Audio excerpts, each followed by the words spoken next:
Hello दोस्तों, कैसे हैं आप सब लोग। मेरा नाम है अमल और आप लोग देख रहे हैं निवेश की बात यूट्यूब चैनल। आज के इस वीडियो में हम लोग बात करने वाले हैं बीसीएल इंडस्ट्रीज लिमिटेड के बारे में। सबसे पहले देखिए, साल 1976 से 1980 में कंपनी ने राइस ब्रांड ऑयल का एक्सट्रैक्शन के लिए एक प्लांट लगाया था। उसके बाद ऑयल प्रोडक्शन में कंपनी लग गया पूरी तरह से। 1981 से 1985 तक कंपनी ने स्टार्ट किया वेजिटेबल ऑयल रिफाइनरी प्रोजेक्ट और फोकस किया एडिबल ऑयल का रिफाइनिंग और पैकेजिंग के ऊपर, जैसे कि मस्टर्ड ऑयल, सोयाबीन ऑयल और कॉटन सीड ऑयल। उसके बाद कंपनी ने एस्टैब्लिश किया एक राइस मिल, जिससे कंपनी का सॉल्वेंट एक्सट्रैक्शन प्लांट का कैपेसिटी 40 मेट्रिक टन पर प्रोडक्शन डे से 200 मेट्रिक टन पर प्रोडक्शन डे तक पहुंच गया। साल 1986 से 1990 के बीच में कंपनी इंस्टॉल किया एक ऑयल क्रशिंग यूनिट और वनस्पति प्लांट से 100 मेट्रिक टन वनस्पति प्रोडक्शन किया कंपनी ने। 1991 से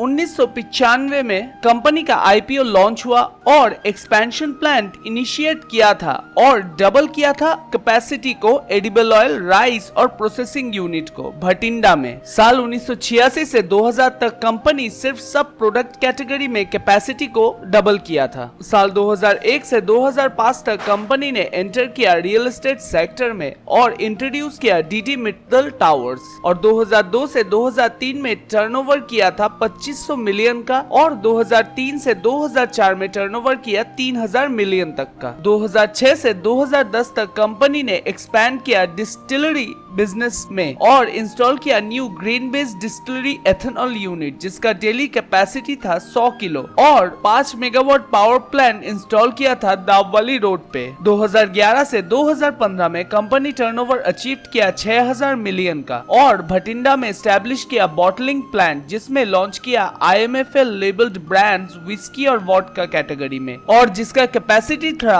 100 किलोलीटर पर डे से 200 किलोलीटर पर डे के डिस्टिलरी में। 2016 से 2019 तक कंपनी डिस्टिलरी एथेनॉल यूनिट का कैपेसिटी 100 किलोलीटर पर डे से 200 किलोलीटर पर डे तक लेके गया। 50% ऑफ BCL भटिंडा डिस्टिलरी को कन्वर्ट किया कंपनी ने ethanol production, supplying, oil marketing पे। दिसंबर 2018 से कंपनी ने इसको कन्वर्ट किया और उसके बाद से ही 2018-19 में टर्नओवर अचीव किया कंपनी ने 9037 मिलियन का, जो सबसे हाईएस्ट था कंपनी के 4 डेकेड के बिजनेस में। 2020 से 2021 में कंपनी भटिंडा मैन्युफैक्चरिंग यूनिट को एक्सपैंड करके 200 किलोलीटर पर डे से 400 किलोलीटर पर डे तक लेके गया और कंपनी वेस्ट बंगाल के खड़गपुर में एक नया 200 kilolitre per day distillery power plant install किया। 2022 से 2023 में कंपनी ने क्रॉस किया 2000 करोड़ का टर्नओवर और स्टॉक मार्केट में टॉप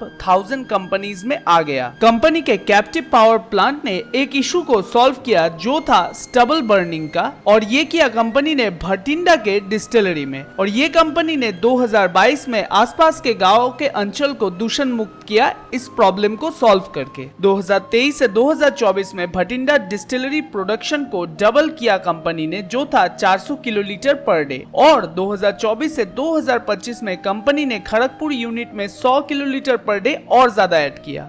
कंपनी का बिजनेस बहुत ही अच्छा डाइवर्सिफाई है, जो है नंबर 1 बायोडीजल, नंबर 2 डिस्टिलरी और नंबर 3 रियल एस्टेट। कंपनी का जो जो प्रोडक्ट मार्केट में है वो है नंबर 1 असली संतरा, number 2 cotton seed oil, number 3 pure mustard oil, number 4 सॉन्फी, number 5 soyabean oil, number 6 vanaspati ghee, number 7 vodka और नंबर 8 है विस्की। कंपनी का 2 जगह पर प्लांट्स है। नंबर 1 संगत डिस्टिलरी प्लांट जो भटिंडा में है और नंबर 2 है सवाक्सा डिस्टिलरी प्लांट जो खड़गपुर में है। आइए अब कंपनी के कुछ फंडामेंटल्स चेक करते हैं। सबसे पहले देखिए, कंपनी का मार्केट कैप है 1214 करोड़ का और जिस टाइम पे मैं ये वीडियो रिकॉर्ड कर रहा हूँ उस टाइम पे कंपनी का शेयर प्राइस है 41 रुपए 1 पैसे और ये कंपनी का शेयर 60 रुपए 3 पैसे तक जा चुका है। कंपनी का प्रेजेंट पीई रेशियो है 11.8 और इसके अगेंस्ट में इंडस्ट्री पीई रेशियो है 32.8 का। कंपनी का डिविडेंड यील्ड है 0.62% का। कंपनी का ROC मतलब रिटर्न ऑन कैपिटल एम्प्लॉयड है 13.2% और ROE मतलब रिटर्न ऑन इक्विटी है 13%, जो एक स्मॉल कैप कंपनी के लिए कम है। कंपनी का PEG रेशियो मतलब price to earning to growth ratio है 2.93, जो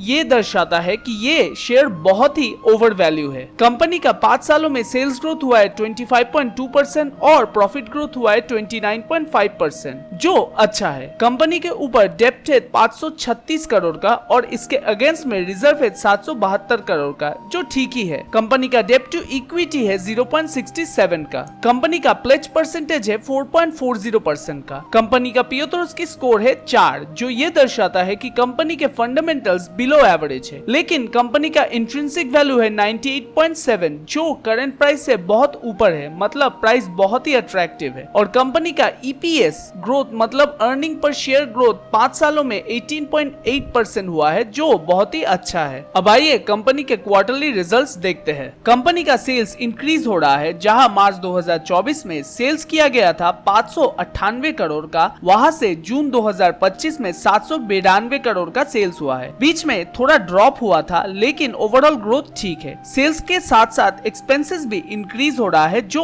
अच्छा बात नहीं है और जिसका इफेक्ट आप लोगों को ऑपरेटिंग प्रॉफिट में दिख ही रहा है। कंपनी का ईयर ऑन ईयर में 1 करोड़ का ड्रॉप हुआ है और क्वार्टर टू क्वार्टर में 4 करोड़ का बढ़ोतरी दे रहा है। कंपनी का ग्रोथ के लिए कंपनी को रेवेन्यू और OPM मतलब ऑपरेटिंग प्रॉफिट मार्जिन को भी इंक्रीज करना पड़ेगा। जैसे कि आप लोगों को दिख ही रहा है, OPM परसेंटेज डिक्रीज हो रहा है। अदर इनकम में ज्यादा कुछ है नहीं, लेकिन जो भी है वो इंक्रीज होने को दिख रहा है। इंटरेस्ट थोड़ा बहुत इंक्रीज हो रहा है और डिप्रिसिएशन भी इंक्रीज हो रहा है। नेट प्रॉफिट में स्टेबिलिटी नहीं दिख रहा है। कंपनी का नेट प्रॉफिट कभी कम कभी ज्यादा हो रहा है, लेकिन ईयर ऑन ईयर और क्वार्टर टू क्वार्टर इंक्रीज हो रहा है, जो अच्छा है कंपनी के लिए।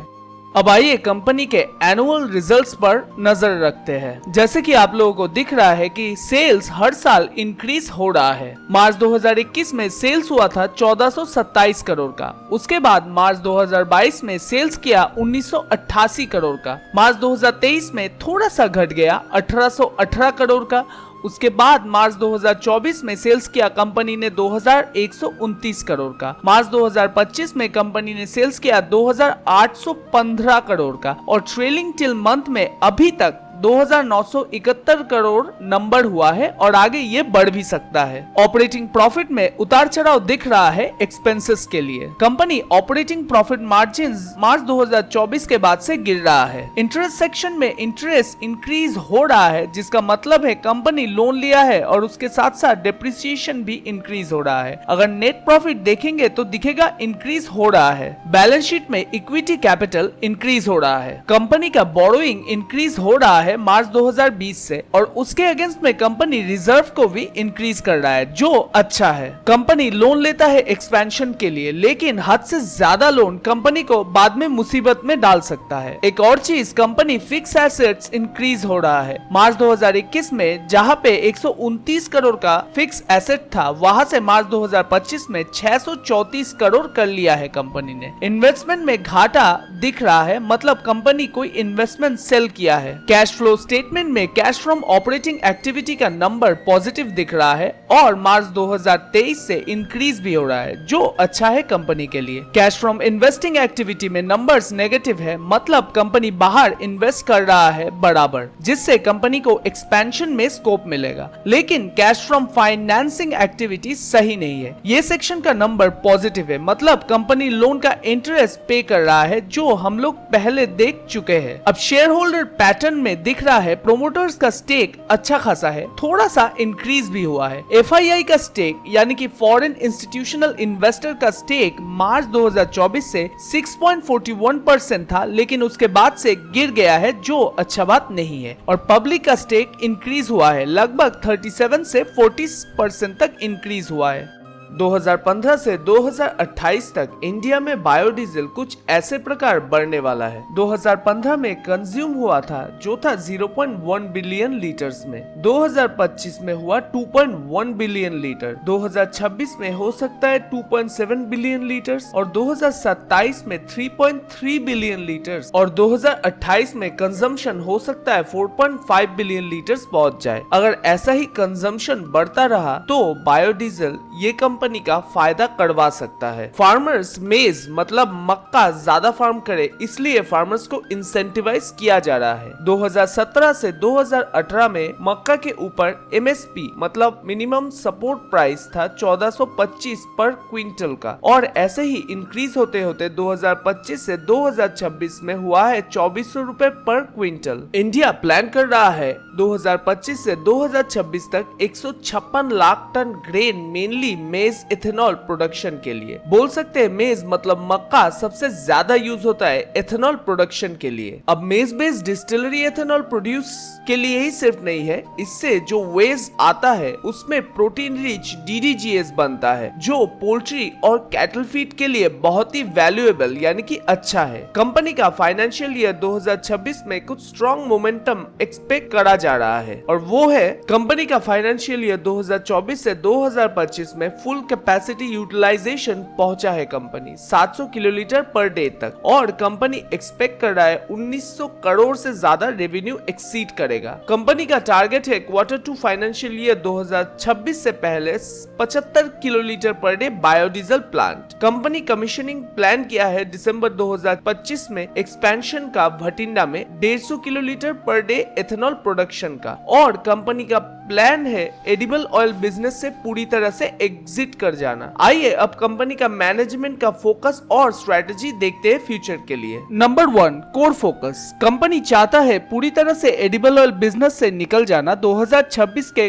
थर्ड क्वार्टर तक। उसके बाद कंपनी का फोकस होगा डिस्टिलरी एथेनॉल ENA और इंडियन मेड लिक्विड या फॉरेन लिक्विड में, और कंपनी का टारगेट है हर कैपेसिटी एक्सपेंशन को 100% इस्तेमाल किया जाए कंपनी में। Number 2 capacity expansion. कंपनी अपना डिस्टिलरी कैपेसिटी इंक्रीज करेगा 1100 किलोलीटर पर डे के हिसाब से आने वाले 3-4 सालों के अंदर। दिसंबर 2025 तक भटिंडा डिस्टिलरी में 150 किलोलीटर पर डे के हिसाब से कैपेसिटी बढ़ेगा, और गोयल डिस्टिलरी में काम चालू होगा 250 किलोलीटर पर डे के हिसाब से। नंबर 3 मार्जिन्स बढ़ेंगे। 2 टाइप के फीड स्टॉक कंपनी के पास रहेगा, एक होगा मैजा या मक्का का, और दूसरा होगा FCI राइस मतलब फूड कॉर्पोरेशन ऑफ इंडिया का अप्रूव्ड राइस। मक्के का तेल निकालने का प्लान है कंपनी का, जो काफी हाई मार्जिन प्रोडक्ट है, और पैडी स्ट्रॉ बॉयलर इस्तेमाल किए जाएंगे एनर्जी सेविंग्स या आप बोल सकते हैं एनर्जी बचाने के लिए कंपनी के द्वारा। नंबर 4 है डाइवर्सिफिकेशन। कंपनी बायोडीजल इंडस्ट्री में एंटर करेगा काफी सावधानी से, पॉलिसीज को अच्छे से जान के। साथ में company Indian made foreign liquid के मार्केट में भी आएगा, IMFL जिसका नाम है, लेकिन रिसर्च के साथ सही से और फंडिंग लेके ब्रांडिंग और मार्केटिंग के लिए। उसके बाद नंबर 5 पॉइंट है गवर्नेंस और प्रोफेशनलाइजेशन। प्रोफेशनल स्ट्रक्चर अच्छे से नए CEO के साथ कंपनी और बेटर मैनेजमेंट सिस्टम लाएगा, ताकि कंपनी अच्छे से और एफिशिएंटली काम कर पाए। साथ में कंपनी डिस्क्लोजर और इन्वेस्टर एंगेजमेंट को भी ज्यादा प्रेफरेंस देगा, इंप्रूव करेगा, जिसका एक्नॉलेजमेंट दिया जाएगा अच्छे से इन्वेस्टर्स को। और फाइनली नंबर 6 फाइनेंशियल डिसिप्लिन लाएगा कंपनी। ज्यादा एग्रेसिव डेट रिडक्शन नहीं होगा, इनफैक्ट वर्किंग कैपिटल को सही से ऑप्टिमाइज किया जाएगा स्टॉक्स को सेल करके। कंपनी का फंड सही से इस्तेमाल होगा कंट्रोल स्पेंडिंग के द्वारा। साथ में देखा जाएगा कि लॉन्ग टर्म इन्वेस्टमेंट बेटर मिले ROI यूटिलाइजेशन के साथ में। अब आइए फाइनली कंपनी का टेक्निकल चार्ट थोड़ा देख लेते हैं। फिलहाल कंपनी का share price trend line support के आसपास ट्रेड हो रहा है, और एलाइट वेव का ABC करेक्शन हो चुका है, और उसके बाद 1 और 2 हो चुका है, और थर्ड वेव के लिए प्रिपेयर्ड हो रहा है एज पर टेक्निकल एनालिसिस। अच्छा, तो ये रहा BCL इंडस्ट्री लिमिटेड का डिटेल स्टॉक एनालिसिस। और हाँ, ये कोई स्टॉक्स या शेयर बाय सेल या होल्ड करने का रिकमेंडेशन बिल्कुल भी नहीं है। इन्वेस्टमेंट के लिए अपने फाइनेंशियल एडवाइजर की सलाह जरूर लीजिएगा। मिलते हैं अगले किसी और नए वीडियो में और किसी नए कंपनी के साथ। तब तक के लिए कीप इन्वेस्टिंग।